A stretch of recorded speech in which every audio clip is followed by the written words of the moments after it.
peels carrots for the royal horses? What if the Queen dislikes paprika in her beef stroganoff, but her husband loves it? What does the Queen eat for breakfast? Does Her Majesty enjoy trying something new? Which meal does she consider the most important? These questions, as it turns out, captivate the British and international public. Fortunately, there's someone who can answer all of them. Darren McGrady, the former personal chef to Queen Elizabeth II, who enjoys sharing recipes and anecdotes in his books. You know what shocked me when I first started working as the Queen's chef?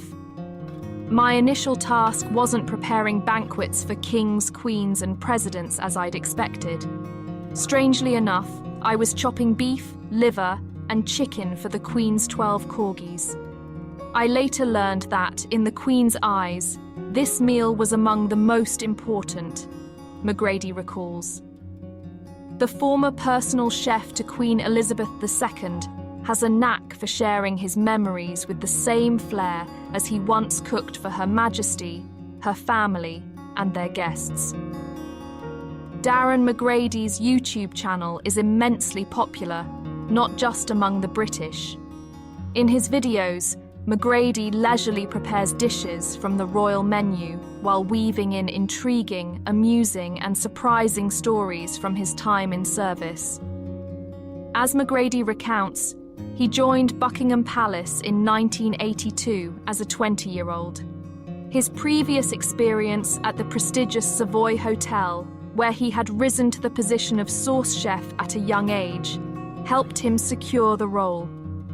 However, at Buckingham Palace, he had to start as the most junior of 20 chefs. The Queen loved horseback riding, McGrady says, and her riding jacket always had to have a carrot in the pocket for her to offer as a treat. The chef would peel the carrot, pass it to the stableman, who would then place it in the jacket's pocket. Her Majesty must have thought carrots grew in her pocket, McGrady jokes.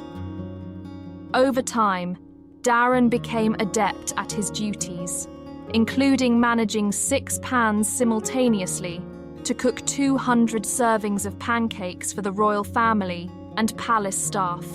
One day, the Queen herself tested this skill. She entered the kitchen with Princess Margaret just as Darren was expertly flipping pancakes with a spatula. "That's cheating," the Queen remarked. "You're supposed to toss them." For McGrady, it felt like a royal decree, so he set aside the spatula and began flipping pancakes into the air. He earned a bravo from the Queen herself. During his tenure, McGrady accompanied the Queen on 2 trips to Australia and cooked for 5 US presidents: Ford, Reagan, George H.W. Bush, Clinton, and George W. Bush during their state visits to Buckingham Palace. According to McGrady, Queen Elizabeth II ate 4 small meals a day, consisting primarily of simple traditional English dishes. Her usual breakfast included a cup of tea with biscuits and either cornflakes or oatmeal with yogurt and 2 types of jam. Lunch might be baked fish with sautéed spinach or zucchini, or baked chicken with a green salad. At 5 p.m, she always had tea accompanied by scones with jam and clotted cream. She never skipped her 5 o'clock tea, no matter where in the world she was. Once we arrived in Australia and boarded the royal yacht Britannia. It was 5 a.m. local time, but for the Queen, it was tea time. So, my first task was to prepare scones, McGrady recalls. Traditionally, the head chef would present the Queen with a menu twice a week, offering 2 options for each meal.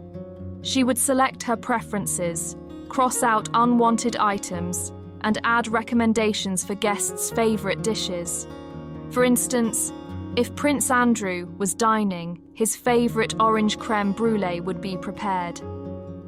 Prince William always got a slice of his beloved chocolate biscuit cake. One of the key rules, McGrady notes, was to remember that the chef cooked for just one person, the Queen, so her tastes were paramount. For example, if you're making beef stroganoff and the Queen doesn't like paprika, you omit it. Even if her husband, who loves paprika and garlic, is dining with her, you still cook according to her preferences. The Queen never directly criticised a dish she didn't like.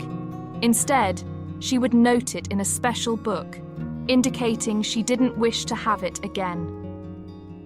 If McGrady wanted to introduce a new dish, he had to provide the Queen with a detailed recipe beforehand so she could decide whether to try it. The Queen avoided starchy foods, spicy dishes, and garlic. However, she had a sweet tooth. McGrady recalls that she always ordered anything chocolate on the menu, particularly chocolate-layered cake with dark and white chocolate and chocolate shavings. Among her favourite dishes was croque monsieur, a hot sandwich with ham, cheese and omelette. In the final 4 years of his royal service, McGrady became Princess Diana's personal chef. After her divorce from Prince Charles, she lived with her children in Kensington Palace and personally invited McGrady to work for her. The atmosphere there was entirely different. Diana preferred a more casual and warm environment, often forgoing formal banquets in favour of round tables for 10. If there were no guests, Diana sometimes joined McGrady in the kitchen, chatting as he worked or watching him cook. She occasionally tried her hand at cooking, though McGrady says it wasn't her forte. Unlike the Queen, Diana didn't mind reheating meals in the microwave. McGrady prepared meals for Diana and Princes William and Harry 5 days a week, leaving pre-made dishes in labelled containers for the weekends. Despite her casual approach, Diana loved good food.